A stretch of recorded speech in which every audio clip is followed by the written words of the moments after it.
Welcome back to the Michigan Business Beat, brought to you on the Michigan Business Network. Chris Holman here, and we are basically coming to you from our studios at the Capital Region International Airport, though that's not exactly where I am right now. But we are going to stay in mid-Michigan. Nick Chaffin joins us right now. He's the Program Compliance Officer, and Amanda Johnson, who's the Workforce Development Program Liaison, both at the Capital Area Michigan Works, who is housed in Lansing but serves Eaton, Ingham, and Clinton counties. Welcome to the show, both of you, and thanks for the great work you do, by the way. Let's start with you, Nick. Tell us a little bit about what the Jobs for Michigan Graduates is and how it came to be. So JMG, Jobs for Michigan Graduates, is actually an affiliate of the National Jobs for American Graduates program, which we refer to as JAG, and is designed to support youth who are experiencing challenges related to education and employment. Locally, JMG runs in tandem with our We Owe a Youth program, and that combination of services through both programs help prepare our youth for career opportunities through classroom training, career exploration activities, soft skills training, and real-world work experience. Awesome. So that's a pretty good program, and it's helping our youth. And so let's move to Amanda right now, because one of the things you are involved in is the Career Development Conference that you were just at. Tell me about that. The Career Development Conference was a beautiful day. It was a full day event with students from all over the state. So it's very exciting to see other regions and how they operate. So the youth had the opportunity to compete in one of 4 events. I was lucky enough to judge one of these events, the Prep to Impress. So I'd like to highlight that. The students put together their best outfits, put together their interview questions for what they would like to do with their lives. And I had the opportunity to interview them about that. And so just hearing their dreams, how hard they were working, how they had been inspired by the program to go to school, to continue on with their education, even to be president one day, was just so inspiring. Now, how we actually did have from our region a winner for the Prep to Impress. So I was so excited and happy about that. We took about 15 students that day to compete in the various events, and we had a very good showing.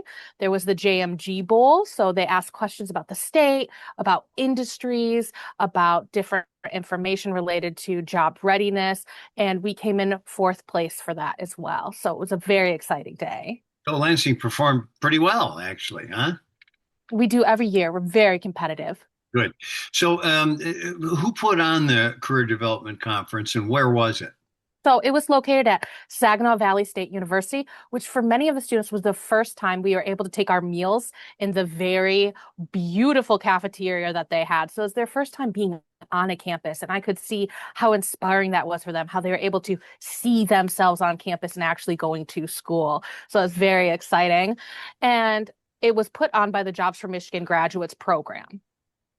Awesome. Okay, so that's good stuff to get that youth going, right?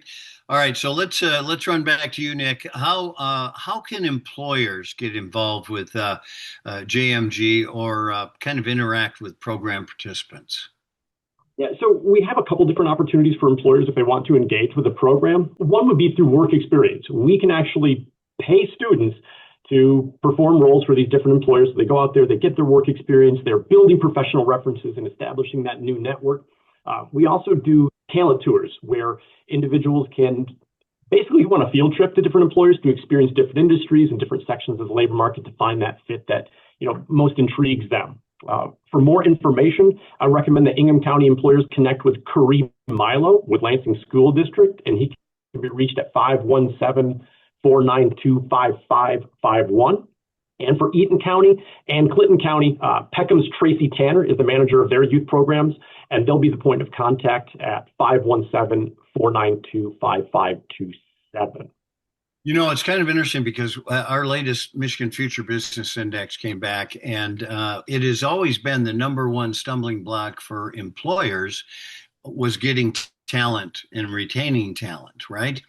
Well, now, because of uncertainty, the last 2 of these, which are every 6 months, have shown us that businesses are not hiring much, but they still are desperate for talent.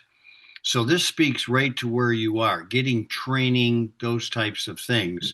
Are you feeling that same thing with companies that you work with? I'm not working directly with employers. I think those questions would probably be more appropriate for our business service team. But, we are seeing success when it comes to the participants in our workforce development programs finding employment and having successful outcomes. But it takes more time. We are definitely seeing that. Okay, so that's good. So the earlier you get in, the earlier you get involved, the more opportunity you have to actually see this talent perform and then Absolutely. And then be one of the first ones to pick them up. All right. Well, Nick Chaffin, who's the Program Compliance Officer, and Amanda Johnson, Workforce Development Program Liaison at the Capital Area Michigan Works. Thank you so much for joining us, and thanks for the good work you're doing. Yeah, thank you for having us. All right. Thank you so much. You've been watching the Michigan Business Beat on the Michigan Business Network. I'm Chris Holman, and we will be back with more.